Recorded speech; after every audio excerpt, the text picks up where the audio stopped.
consider the difference of the Church of the Nazarene from other mainline Protestant churches, especially the Methodist Church, which although our heritage is both Wesleyan, I think that what you have to realize is that the Church of the Nazarene over the years has been very conservative, and so some of the battles that you see happening in other mainline churches, which has to do with things like social drinking or homosexuality, I don't see the Church of the Nazarene facing those battles, if ever, for a very, very, very long time because of our conservative nature. Are we a lot like Wesley? We like to think we are. We consider ourselves a Wesleyan church. However, we've come our ways in some situations, but theologically, I think we're very close to Wesley. At least the heart of the Church of the Nazarene is. There's been a lot of folk theology taught over the years that is very much separate from Wesley, but I really believe that the leading theologians of our church today is very much Wesleyan, and I think that's where the church is headed.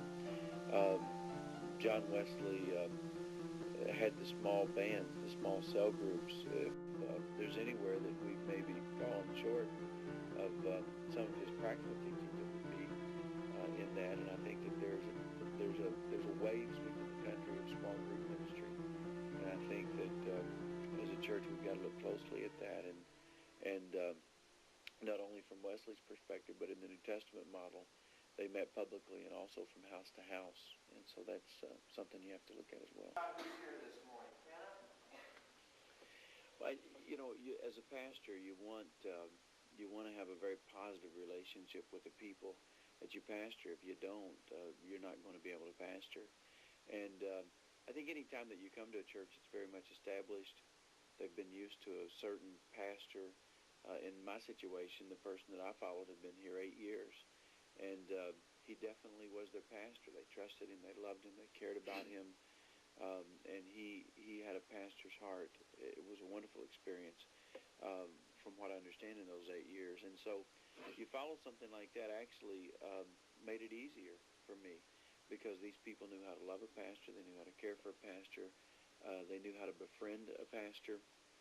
And so coming in, it was a very good experience. He believes that the goal of our church is that God has called us to do acts of worship and to do works of service, and that when people come in and people are loved in, that they are instructed by an excellent preacher. He's a wonderful, wonderful breaker of the Word of God, and instructed in the Word, and then pushed out into the world to just change the circumstances that they live under. He has been very involved in the Nazarene Church, grew up in the Nazarene Church, and as I didn't grow up in the Nazarene Church, it's been a great learning experience for me to be with him.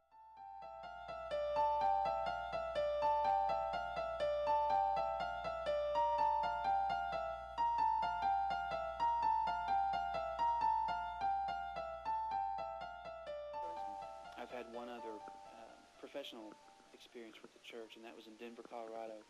When I was a senior in college, I directed a choir there of about 30 people.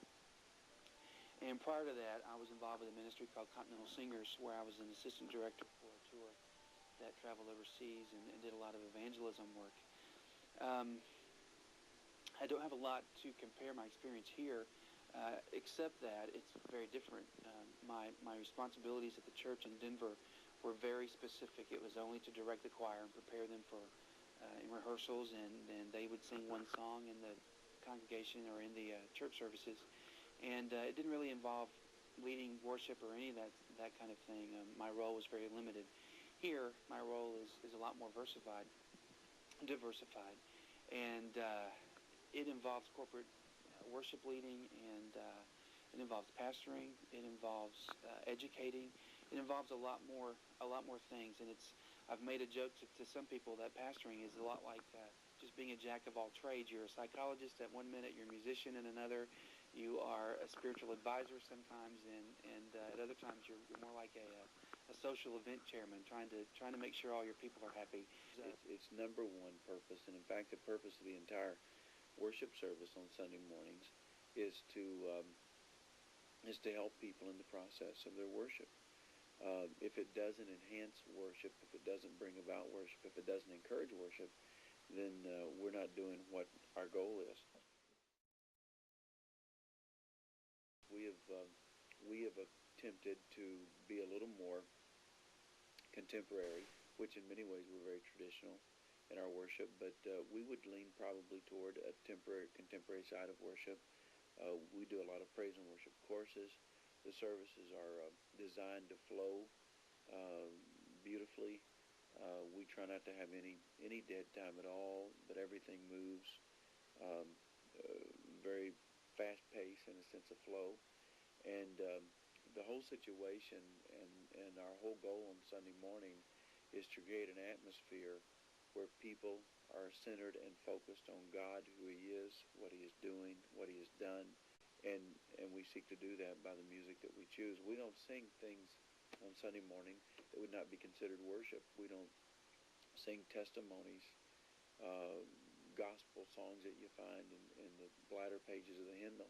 We find things that are very much Godward, and we keep the focus on God on Sunday morning, not on ourselves. An excellent worship leader. He leads us from the time you walk in with the music that's being played to the time you leave when we go rejoicing out back into the world. It's a journey in music through your emotions to lead you to a place of worship, and he's an excellent facilitator of worship. And years ago that this is what I'd be doing today, I probably wouldn't have believed you, because there was a time when I was enrolled at a college in northern Kentucky in a graphic design course, and I thought for sure that I was going to be an artist, and that was my life's ambition, and that's the classes I was taking, that's plans I was making. And what love means and why love is what it is, and we've had some fun about playing this game, and we're each standing hearts, and we're giving Valentine's away, and we've done a lot of stuff that has to do with love. But tonight I want to talk to you about the real love connection, and what it means, and why it means what it means. It used to be an instructional type of ministry, to where we thought if we could instruct teenagers how to live right and show them by example, then maybe a lot more teenagers would be more apt to pick up Christianity and to live the Christian life. But I think, at least what I've seen and what I have tried to put into play into my ministry, or in the ministry that I'm experiencing here in Columbia, is that it's more of a relational ministry.